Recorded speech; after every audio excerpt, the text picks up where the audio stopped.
Directed by Chloe Zhao, Eternals is the 26th film in the Marvel Cinematic Universe. The Eternals are 10 superpowered beings who arrive on Earth in 5000 BC to protect humanity from monsters called deviants. They defeat the last one in the 1500s and then split up to live their lives among the humans. Fast forward to present day, the deviants have returned, and we learn that the world will be destroyed within a few days. The rest of the movie is them traveling around getting the band back together. Guess how long it takes them to find the full team? 2 hours!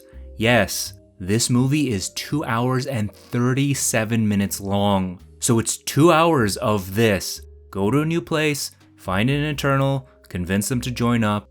Once again, they have to do this for nearly all 10. And the filmmakers clearly got exhausted of this toward the end. For each one, you learn about what they've been up to since they split up. One's a teacher, another is a gay guy, one has become a movie star, which they explain in the stupidest way possible. And then for the last Eternal, she's just been sitting in the spaceship reading books for the past 500 years. And another thing about that Eternal, she's played by Lauren Ridloff, who is actually deaf, and the character she plays is deaf as well. At the beginning of the movie, some guys try to scam her, so she goes, "Oh, I know what you're saying because I can sense the vibration from your voices." So you mean you can hear? Because that's literally how hearing works. So the character isn't deaf, she can hear. The other ones use sign language when talking to her, and I was like, why are you doing that? She can hear you. Here are the most obvious things I could think of. Why not have a scene where they pass information to her through signing? Why not have the bad guy use sound to attack so she's invulnerable? You could have done anything to represent the challenges of being deaf and how her character overcomes them, but no, that would actually take some thought. So better not to think about it and lock her up in a spaceship for 500 years. And how's the action? Also terrible. You have PS2 quality CG models of the actors fight space jaguars, and it looks so fake, and everything is shot from really far away so you don't see that the actors actually aren't doing anything. This is what happens when half of your superhero team are old fat people.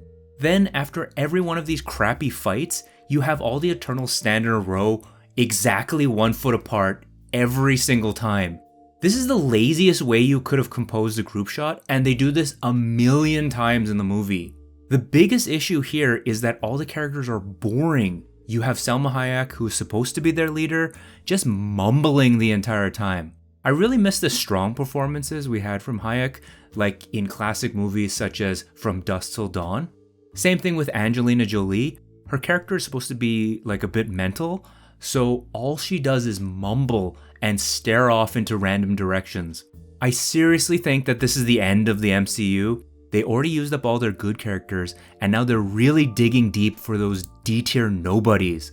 This worked in Guardians of the Galaxy because there you only had 5 characters and they all had fun personalities, and it also didn't take 2 hours for them to team up. If there's anything positive I'd have to say about this movie is I like their costumes, and without getting into any spoilers, the truth about what the Eternals are and why they're on Earth could have been something interesting, but like everything else, they just give up on it. Also, as an aside, from the trailer, I thought that guy was Winter Soldier. It just turns out that both actors look exactly the same. Anyways, these movies are going to keep getting worse until Disney inevitably gives up on the whole thing and reboots Iron Man, and then the cycle of ass kissing by critics and Marvel simps can begin again. I'd have to give Eternals a 1 out of 5.